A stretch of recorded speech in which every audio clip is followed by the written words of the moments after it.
Welcome to our channel. If your Chase Sapphire or other metal credit card is damaged, worn, or no longer functioning properly, ordering a replacement is quick and easy. Step 1. Log into your Chase account through the Chase mobile app or at chase.com using your username and password. Step 2. Navigate to your credit card account that needs replacement. Click or tap on the card image or name. Step 3. Look for Account Services, Card Services, or a similar menu option within your account dashboard. Step 4. Select Request Replacement Card or Replace Damaged Card from the available options.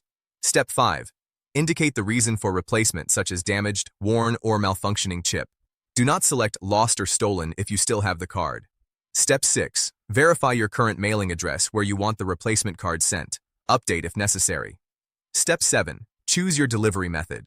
Standard shipping is typically free and takes 7 to 10 business days. Expedited shipping may be available for a fee. Step 8. Confirm your request. Save the confirmation number for reference. Step 9. Your replacement metal card will arrive with the same account number but a new expiration date and CVV code. Step 10. Once you receive and activate your replacement card, cut up and dispose of the old damaged card securely. Don't forget to like this video and subscribe to our channel.